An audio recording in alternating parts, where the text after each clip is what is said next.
Hello, my dear. Rhonda Constant, your favorite hometown medium, physical energy healer, oracle card advisor, paranormal investigator, voice for your loved ones. How are you today? So I like to explain real quick how this works because I don't remember if I read for you before. I do so many. I can't remember what I ate yesterday, let alone who I read for. So anyway, I see, hear, feel, sense, know. They talk to me, but they also show me pictures, and I call it spiritual charades. I try to describe the picture the best I can.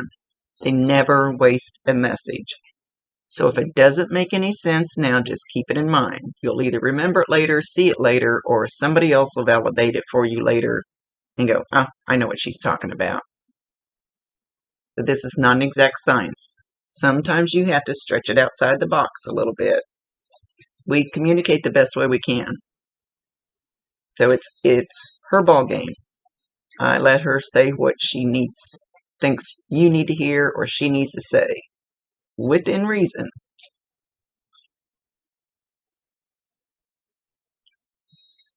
Oh, so she comes in saying, I'm sorry, Mom. I am truly, truly sorry from the depth of my heart. I am sorry. I'm sorry for what this has done to you.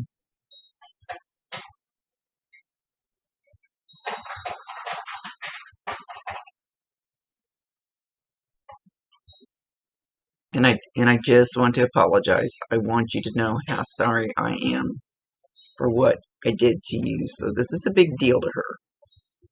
And I will say, when we get up there, what they've shown me is they peel us like an onion, kind of. They strip all the heavy anger, sorrow, hatred, all those heavy negative feelings. They cleanse us of that. They strip it off of us until we get back to the light, bright vibrations. The ultimate goal is the love vibration. So she's wanting you to heal from her apologizing. And they don't usually give me all the details. Details are nobody else's business. She'll give me just enough so you should understand you should know what she's talking about. And nobody else needs to know.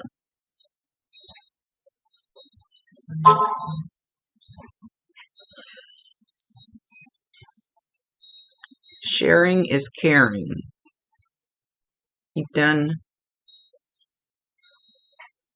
Sharing is caring, but it's something to do with her things that you're doing. So I don't know if you're donating some of her stuff or sharing something in her name.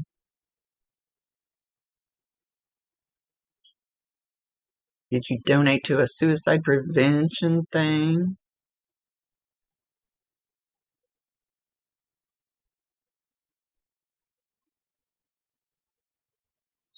So she's holding up a bouquet of red roses.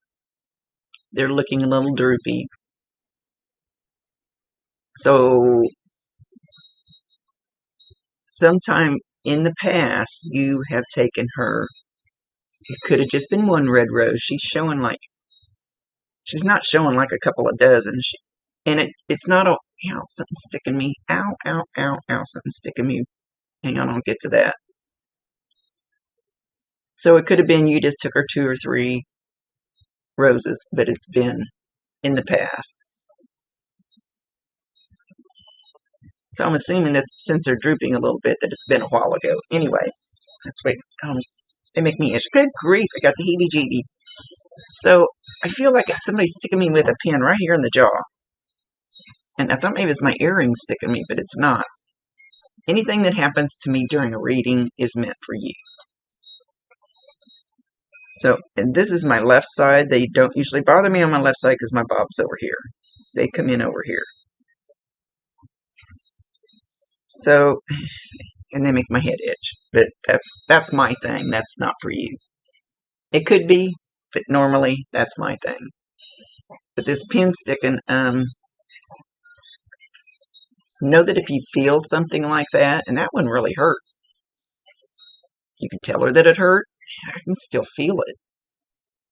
You can, it's still stinging. It's almost like I got stung by a bee.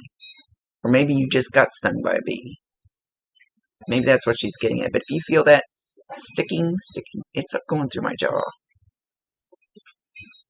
Wow, that was powerful. Anyway, when you feel that,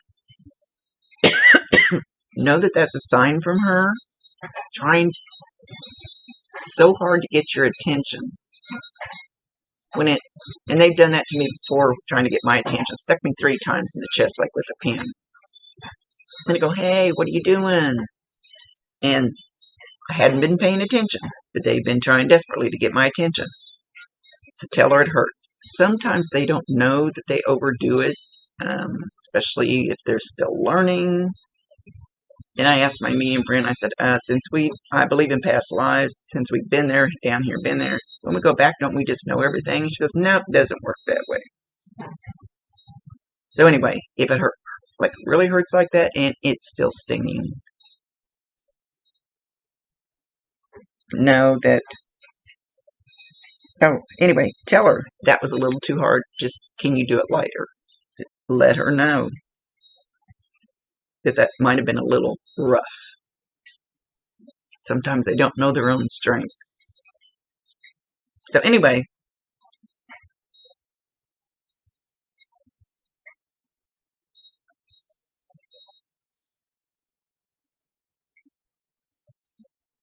she's showing me you walking around the house. I wouldn't really call it pacing. It's almost along the line of, I don't know how old you are. It's almost along the line of what I do is I walk down the hall and I get to the bedroom door and I go, crap, what the heck did I come back here for? And then I have to turn around and go back. It's kind of along that line, but it's not along the lack of memory line. It's more that you're just totally zoned out. That you're kind of walking aimlessly around your house.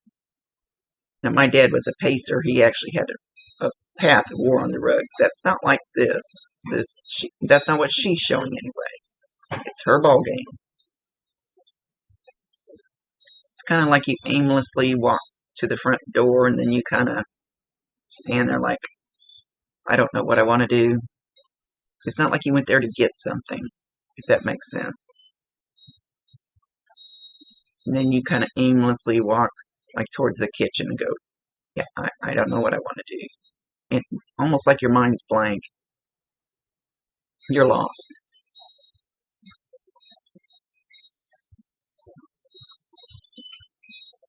Okay, she says, hold my hand. And I will say before I forget, I promise you 1,000% she can hear you, she can see you, talk to her all you want to. Do not be afraid to talk to her. You're not bothering her. But she says, hold my hand.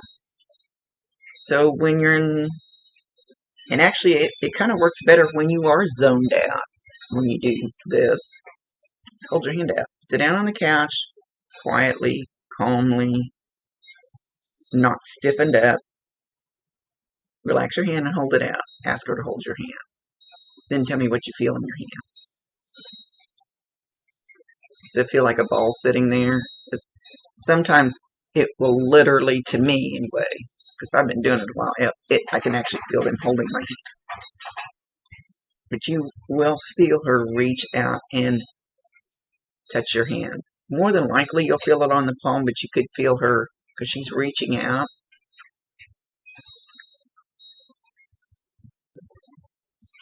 She wants you to know that she's with you. Something about church bell. Let me say real quick before she says this. It may not work the first time. It may not work the 10th time. But it's totally up to you if you want to do that. It's your free will choice. Church. She's showing me church steeples. She's showing, I'm hearing, still hurts.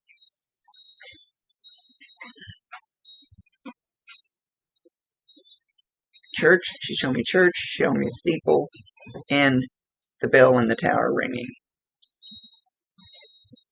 Know that that will be a sign for you. Don't know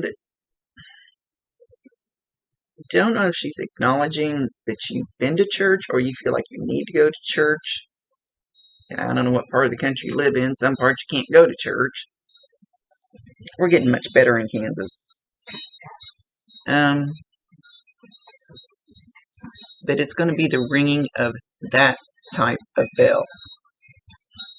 You can see it or hear it on TV, on Facebook, driving down the street. You might drive by a church and all of a sudden their bell starts going off.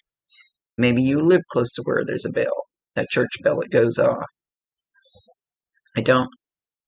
But this will be one of her signs, besides the pin sticking. And again, validate her, acknowledge her, tell her you love her, and ask her to bring you more signs. Give her permission to. Invite her to. If that's what you want. It's your choice.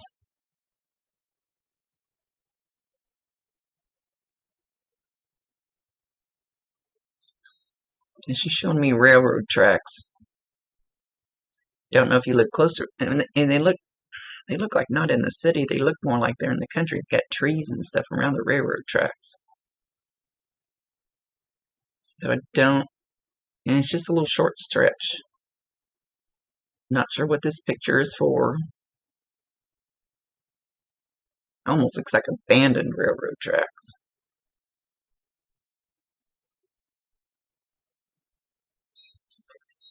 I feel like she's trying to validate something, but she's not telling me what it is. And I can't make them tell.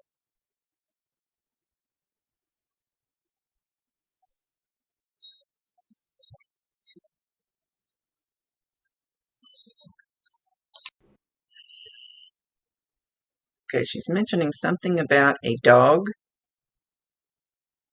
and her name. Like the dog is named after her, or maybe she named this dog. I don't know that you have a dog named Tiffany, but something about a dog.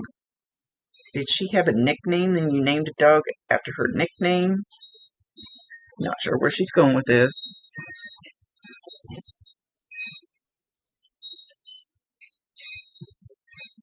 And it doesn't have to be your dog. It could be somebody else.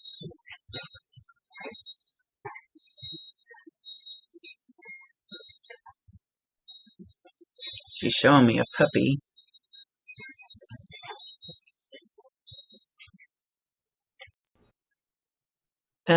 Right now, she walked behind me. She's over here on my left.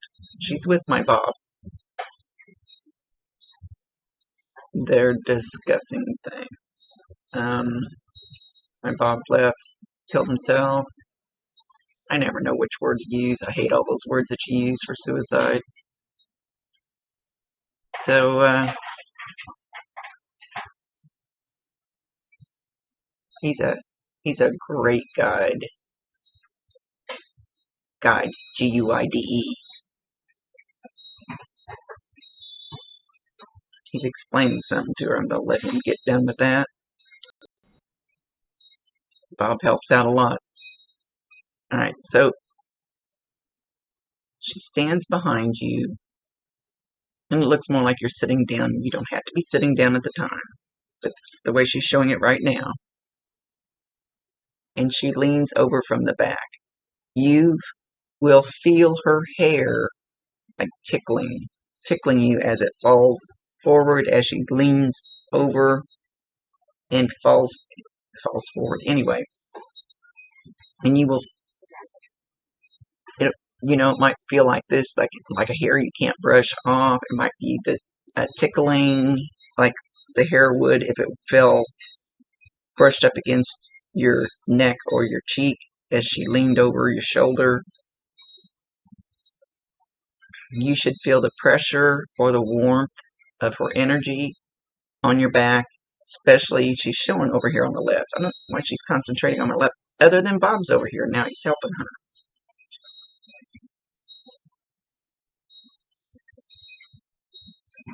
And I never know how you will feel the energy. We all feel it different. But I always like to tell people most of the time it's like a bubble, kind of just a pressure pushing on you. But usually there'll be a warmth. You could get a chill. You could get just goosebumps tingling at the same time that you feel this hair and the pressure. So know that she's around you a lot.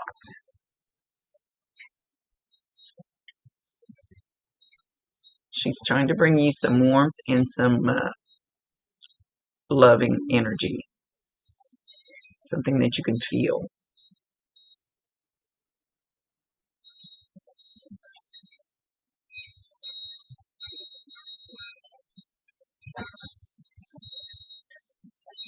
Okay, she's holding up. Do it again. She's holding up an earring that looks like this. I'm sure it's probably not the exact earring, but something along the line of this.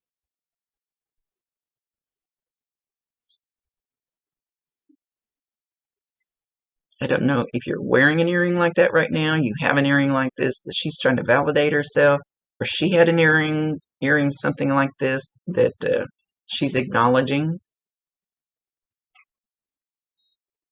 She's trying to validate something. And I always ask them, show me at least 2 or 3 things that the person I'm reading for can validate so they know for sure that it's you talking.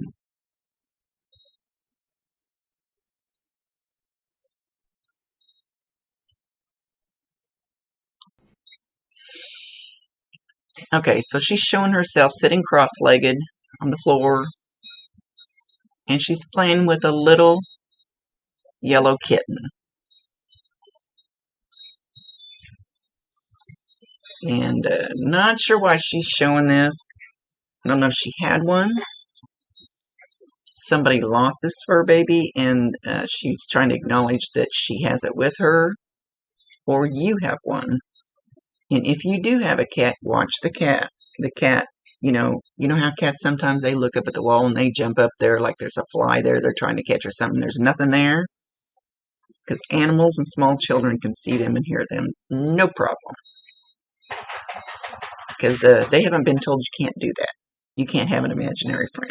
We've all had imaginary friends when we were little. They weren't imaginary. So she's acknowledging this kitten for some reason.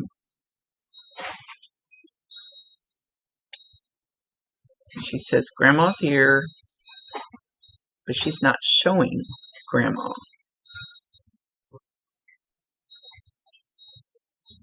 It's like Grandma's really, really far off. This is about her.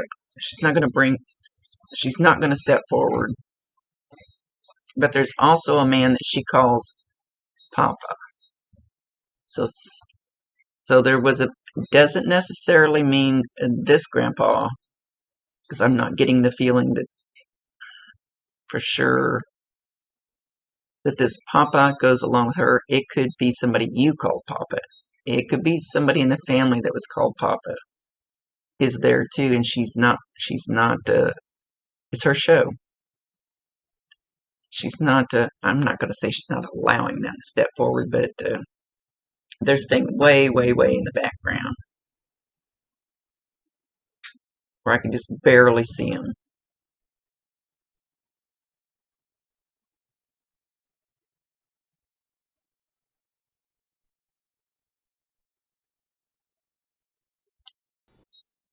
Also, when she leans over you and her hair tickles you, you'll smell her hair. So whatever her hair smelled like when she got ready to leave the house or get out of the shower, whatever that product was, you can smell that anywhere. You can be in the store, the car, outside, doesn't matter. You get that whiff of her hair, know that that's a sign from her.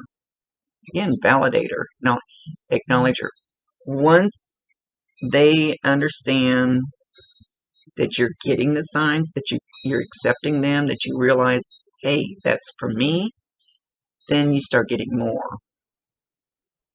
They either do 100 of them and you don't get any of them because it's just too many to, or they'll pick 2 or 3 and they do them over and over and over until you go, hey, that's her. And then they'll move on to some more. Okay, now she's singing Lullaby and Good Night. You don't want me to sing it, and I can't remember the words. Because now she's kind of just not humming, but kind of sing-songing it without the words, kind of like I was just doing, kind of da-da-da. So, as you're going to sleep, or maybe right after you go to sleep, you will hear this lullaby or some soft, I don't even want to call it humming, kind of very, very soft. She's trying to sing you a lullaby and sing you to sleep, trying to bring you calm and love and peace.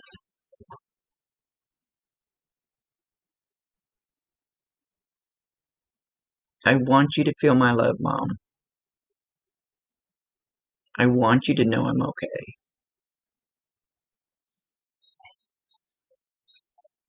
I want you to know I'm here. I want you to be all right.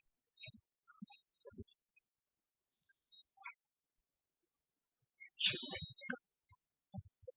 talking about something tick-tock, tick-tock. Do it again. No.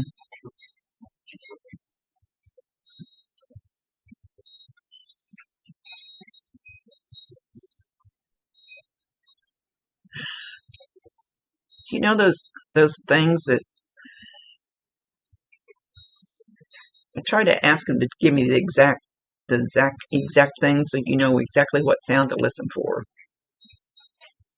Do you know those things? And I think it usually was like a pyramid thing in a box, and when people were playing music or an instrument or band or whatever, and it had a thing like this, and they would start it going, and it would keep rhythm, tick tock. It's not a clock, and I don't know what the heck that would sound like. You might have to. I don't know what they're called either. Crap, I'm a lot of help. She's calling it some kind of meter, but I don't think it's some kind of meter. That's what she's showing anyway. And it kept doing that so that the band or whatever would stay in rhythm with the music. It had a steady rhythm that it did. This maybe even before my day. I don't know how to find out what this is. Anyway, that noise it could be the tick-tock of a clock, but she showed me that maybe you have one of these. Maybe you used one when you were younger, or your grandparents did, or something. It's not for me to know. It's none of my business. But that noise, that tick-tock.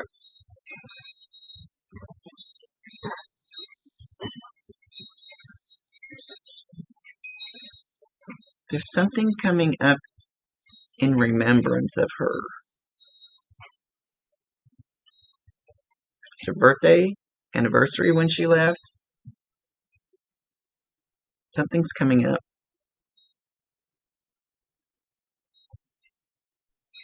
She says, I will be right beside you, Mom, and I will be holding your hand. Don't forget, I'll be holding your hand.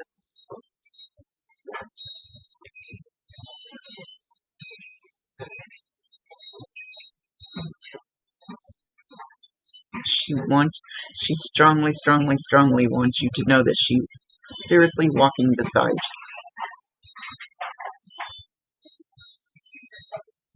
And again, she says, I'm sorry.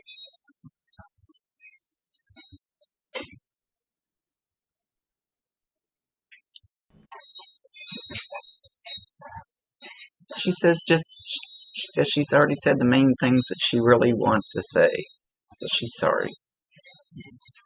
That she loves you. That she deeply, deeply, deeply wants you to know that she's still there with you, just in a different way.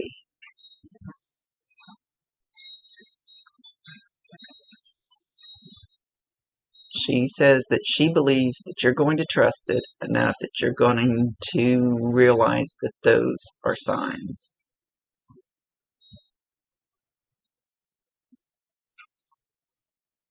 And she's good with that. And with that, she's going to leave. I know you don't want me to go.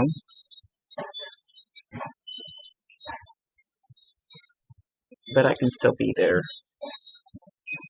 Just in a different way. To love and support you. She's humming that lullaby again, so listen for that. Or maybe when you first open your eyes in the morning, you'll go, I remember hearing that in my dream or whatever. Know that there's a difference between a dream, dreaming of them, and a visitation from them. A dream starts, fading as soon as you open your eyes.